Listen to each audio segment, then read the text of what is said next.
El poder tiende a corromper y el poder absoluto corrompe absolutamente. Lord Acton.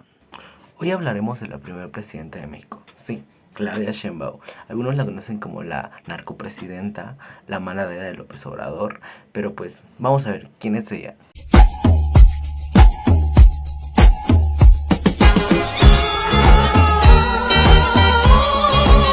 Para conocer mejor a Claudia, necesitamos conocer más de ella. Ella nació en 1962. Sus abuelos eran inmigrantes judíos, provenientes de Lituania y Bulgaria, que huyeron de la persecución y de las guerras europeas del siglo XX.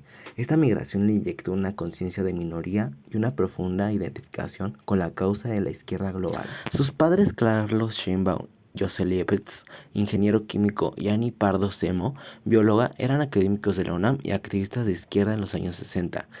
Claudia es licenciada en física y doctora e ingeniera en la energía por la UNAM, una mente diseñada para calcular variables, aislar errores y buscar resultados medibles y eficientes. Ella se considera hija del 68, ya que sus padres participaron en el movimiento estudiantil.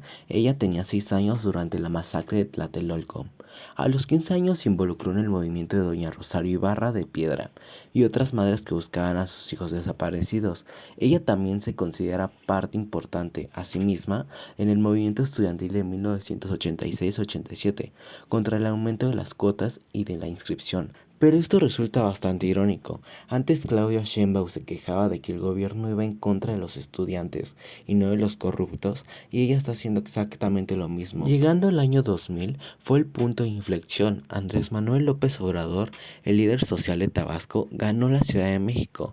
Necesitaba legitimidad técnica. José Barberán, un matemático amigo común, le presentó a Claudia. La entrevista fue breve. AMLO le preguntó si podía reducir la contaminación. Ella dijo que sí y se convirtió en la Secretaría del Medio Ambiente. Pero su rol trascendió lo ambiental. Se le encargó la obra cumbre del sexenio, el segundo piso del periférico. Claudia no solo diseñó la logística, manejó el presupuesto y, lo más importante, manejó el secreto fiduciario de los fideicomisos de la obra, una opacidad de sus críticos señalan hasta hoy. En el 2004 estuvo en el ojo del huracán. Su entonces esposo, Carlos Imaz, fue exhibido en televisión nacional recibiendo bolsas de dinero del empresario Carlos Ahumada. Fue el momento más vulnerable de su vida pública. Mientras otros se hundían, Claudia tomó una decisión fría y pragmática.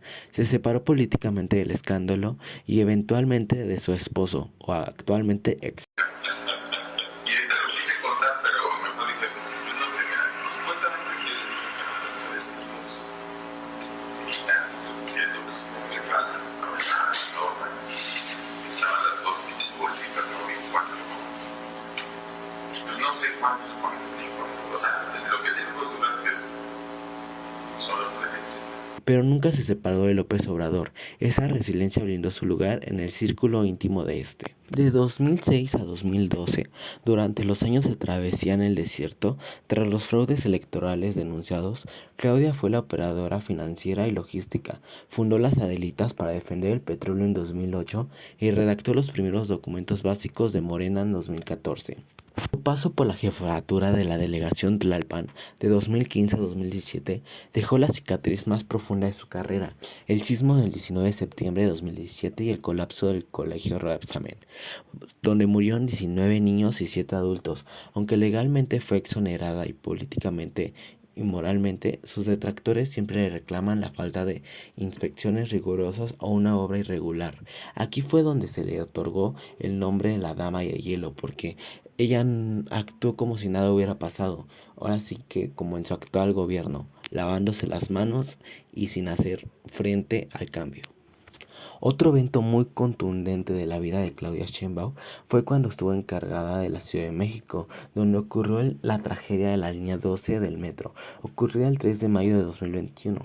La caída de un tramo elevado entre las estaciones Olivos y Tezonco dejó un saldo trágico de 26 personas muertas y más de 80 heridas. Este desastre no solo fue una falla de infraestructura, fue una falla en la rendición de cuentas. El peritaje internacional realizado por la firma noruega DNV fue concluyente en sus fases finales. La causa fue una combinación de deficiencias estructurales de origen y falta de mantenimiento oportuno por parte de las autoridades del metro. Y la línea 12, inaugurada apenas en 2012, mostraba fallas graves de materiales y gestión de riesgos. Poco después, Claudia Sheinbaum otra vez estuvo en el ojo del huracán el 11 de junio de 2023, ya que ésta se postulaba como la candidata y la heredera para ser la nueva presidenta de México, ya que Obrador la consolidaba como su mejor amiga o como la parteaguas para que siguiera el segundo piso de la cuarta transformación. Hay que construir más preparatorias que queden cerca de la casa, que saliendo de la secundaria. La presidencia de Claudia Sheinbaum no se entiende sin el concepto Plan C. Si el sexenio anterior fue la siembra, esta es la cosecha, la planadora legislativa. El objetivo es simple: desmantelar el andamiaje institucional construido desde los años 70 que Morena considera corrupto y neoliberal, y está lográndolo con una velocidad que aterra a los mercados y a la academia. La tómbola judicial. Esta reforma no es un ajuste, es un trasplante de corazón al sistema de justicia. Sheinbaum sostiene que la elección popular de jueces, magistrados y ministros acabará con la corrupción y el nepotismo. La realidad es que elimina la carrera judicial y se sustituye por la urna. ¿Cómo van a hacer campaña un juez de Chiapas o Michoacán? ¿Con qué dinero? ¿Quién va a financiar al magistrado que después tendrá que juzgar a su patrocinador? Los críticos han advertido: esta reforma no judicializa la política, politiza la justicia. Esto significa que las decisiones judiciales ya no serán técnicas sino políticas. El último dique de contención contra los abusos del poder ejecutivo están siendo dinamitado. Las implicaciones económicas son brutales. Se destruye la certidumbre jurídica. Si las leyes pueden ser cambiadas por voto popular y los jueces no son independientes, ¿quién querrá invertir a largo plazo en México? La militarización constitucional y profunda. Este punto es la mayor traición ideológica de la izquierda mexicana. La Guardia Nacional, que fue creada con la promesa de ser civil, es ahora un apéndice constitucional de la Secretaría de la Defensa Nacional, Sedena. El control castrense es total, pero no se detiene ahí. La Sedena no solo es seguridad, sino también construcción de trenes, administración de aeropuertos, control de aduanas y reparto de medicamentos. Desmantelamiento de los contrapesos. El Plan C también tiene como objetivo organismos autónomos: el Instituto Nacional de Transparencia, INAI, el Instituto Federal de Telecomunicaciones, IFT, la Comisión Federal de Competencia Económica, COFESE. Su extinción, impulsada por Sheinbaum, solo tiene un fin: eliminar la fiscalización. Realizamos un sistema de partido hegemónico donde el gobierno es juez y parte. La rendición de cuentas es un mito y la opacidad la nueva norma. ¡Báilalo, Rocky! Ta, ta, ta, ta. Báilalo, Rocky, suéltalo, Rocky, suéltala, Rocky. La dragona, la dragona, la dragona, báilalo, Rocky. Del mito del bienestar. Estos son algunos logros que existen, porque ignorarlos es caer en las mismas narrativas simplistas que criticamos. Los programas sociales son el corazón político del régimen. La pensión universal para adultos mayores y las becas Benito Juárez o Rita Cetina no son programas, son votos regalados hacia el partido. Se elevaron a grado constitucional, garantizando su continuidad y blindando la base electoral para millones de mexicanos. Eso es dignidad y un apoyo económico innegable. El salario mínimo. La cuarta transformación ha impulsado incrementos históricos que han mejorado el poder adquisitivo de los trabajadores peor pagados. El discurso oficial es el alivio económico, de justicia social, y con eso han cumplido la promesa de campaña. Pero, ¿a qué costo? Los críticos advierten que este gasto social monumental se financia mediante la austeridad extrema de otras áreas vitales o a través de la deuda pública disfrazada. El aumento del salario mínimo es real, pero compensa la inflación de alimentos, la falta de seguridad y la crisis de salud que debe pagar los ciudadanos de su bolsillo, ¿no, verdad? Necesitamos también hablar de la crisis de la salud. El sistema de salud, la joya de la corona del frasco. La promesa fue convertirlo en un servicio mejor que el de Dinamarca. La realidad es la pesadilla del desabasto. La raíz del problema fue la decisión iniciada en el sexenio anterior y continuada por Sheinbaum de centralizar la compra de todos los medicamentos para acabar con la corrupción de las industrias o de las distribuidoras. La lógica científica falló. Al destruir la red logística privada, el gobierno no pudo sustituirla con una estructura propia. El sistema de salud mexicano colapsó en la ventanilla de la farmacia. El caso de la megafarmacia del bienestar se inauguró con las fanfarrias, un almacén gigantesco en Huehuetoca que prometía tener hasta la última pastilla de paracetamol. Se invirtió una fortuna, pero los informes de su operación son desalentadores. Es un monumento a la ineficiencia, un elefante blanco logístico que no sabe cómo sacar el medicamento de una caja y llevarlo a una clínica rural en la Sierra de Guerrero. La falta de medicamentos no es un tema estadístico, es un drama de pacientes con cáncer sin quimioterapias, personas con VIH sin sus medicamentos, pacientes psiquiátricos con crisis por falta de dosis. La presidenta, con su estilo científico, insiste que las cifras de abasto están altas, pero los padres de niños con cáncer en la calle protestando demuestran todo lo contrario. La estadística no cura, los medicamentos sí.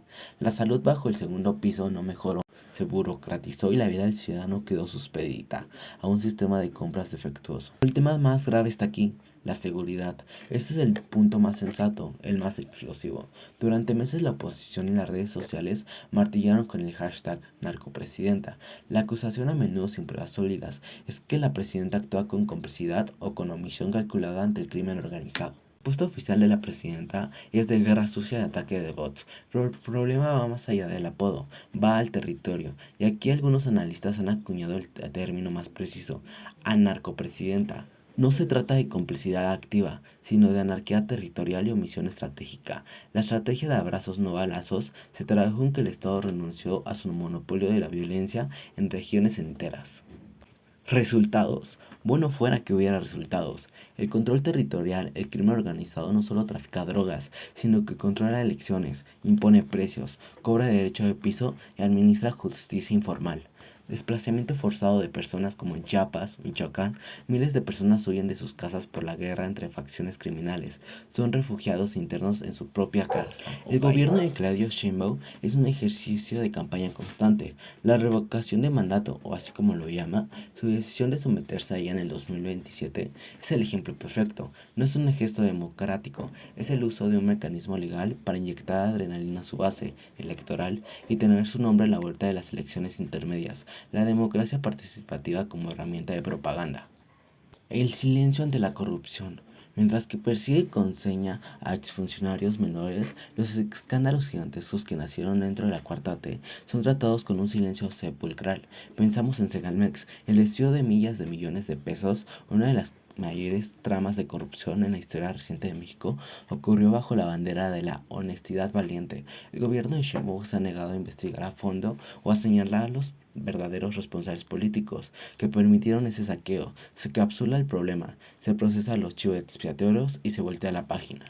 En el segundo piso, la corrupción ya no es el problema de la oposición, es el problema interno del régimen, y la respuesta de la científica es la misma que la del político tradicional: negar, minimizar y culpar al pasado, o abrir carpetas de investigación, como ella misma lo menciona. Hay que construir más preparatorias que queden cerca de la casa, que saliendo de la secundaria vayan directo a la preparatoria. Ya no va a estar el examen del CONIPEMS en el 2025. Pusieron este examen con la idea de que los más aplicados fueran a las mejores escuelas. Mientras el gobierno de Claudia Sheinbaum ha estado en el huracán de la polarización y la resistencia, no encontró un país unido, encontró un país fracturado que ella, lejos de suturar, ha exacerbado. La polarización sembrada en el sexenio anterior se consolidó bajo este nuevo régimen como una política de Estado. El mensaje es binario, simple y excluyente: o estás del lado del pueblo bueno y de la transformación, o eres parte de la minoría capaz. El clasismo y la corrupción del pasado, no hay punto medio. El bastón inquebrantable, la defensa de la 4T. Para millones de mexicanos, Claudia Sheinbaum no es solo una presidenta, es la garantía de los privilegios no regresen y que la justicia social no sea una realidad. La fe en la comunidad, la base de la cuarta transformación, es sólida y se alimenta directamente de los programas sociales y el discurso de la dignidad. El aumento del salario mínimo, la pensión universal para adultos mayores y las becas son consideradas actos de reivindicación histórica, y quien cuestiona esto es automáticamente percibido como un enemigo del pueblo. Blindaje narrativo. Toda crítica está desactivada bajo dos etiquetas: clasismo o guerra sucia. Los escándalos de corrupción internos, como el de Segalmex, son minimizados. La violencia territorial es atribuida a la herencia neoliberal. La narrativa oficial es la armadura que protege a la presidenta de la autocrítica. Para esta base, la disciplina de Sheinbaum es una virtud, la firmeza necesaria para construir el segundo piso sin que la derecha lo descarrile. El surgimiento de la marea rosa. La oposición partidista, que se vio disminuida en las urnas, encontró en la calle y la sociedad civil una trinchera inesperada. Así nació la llamada Marea Rosa, un movimiento espontáneo y ciudadano que aglutinó a la clase media, empresarios, académicos y un sector de la población que se siente que la democracia está en peligro. El eje de la protesta de la Marea Rosa se manifestó no por un candidato, sino por las instituciones, la defensa del Instituto Nacional Electoral, INE, primero, y la defensa de la Suprema Corte y el Poder Judicial después. Llenaron el Zócalo en varias ocasiones. Un mensaje claro: el corazón de la protesta no era ideológico, sino institucional. La resistencia institucional, jueces y magistrados en paro. La batalla más encarnecida de este régimen no se dio en la calle, sino en los pasillos de los tribunales. La propuesta de elegir a jueces y magistrados por voto popular provocó una crisis inédita. El paro de labores del Poder Judicial. Miles de trabajadores, jueces, magistrados y personas administrativas salieron a las calles para defender no sus salarios, sino la autonomía técnica de su trabajo. Uno de los argumentos judiciales era: un juez no puede ser popular, debe ser experto. La justicia es técnica, no política. Someter a la toga a la urna es considerarla a la corrupción y a la obediencia del partido en turno.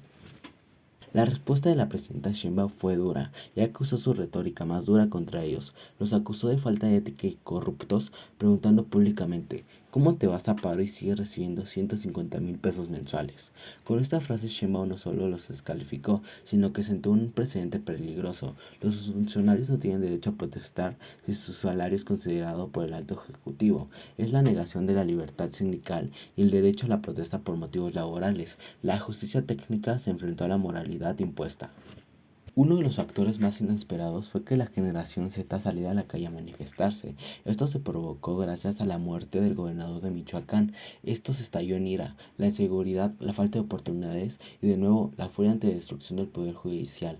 Esta marcha fue distinta, fue más confrontacional, terminó en fuertes disturbios y enfrentamientos con la policía. Un hecho brutal: el gobierno, que quiso representar a la juventud de izquierda, utilizó vallas metálicas y fuerza policial para contener a los jóvenes. La ironía histórica es demoledora. La hija de los activistas del 68 que marcharon por la libertad en la UNAM se convirtió en la presidenta que utiliza la descalificación y la represión para negar la voz de la nueva generación que exige una democracia real. El cierre de la fractura. La polarización ya no es solo ideológica ni de clase, es una guerra por la verdad y por el futuro. Y en el México de Claudia Sheinbaum, la verdad es la primera víctima de la hegemonía. ¿Por qué no presentas tu denuncia? Ahora resulta que están dolidos por la situación de desaparición. Ya no te voy a contestar. Bueno, gracias, presidenta. Sí.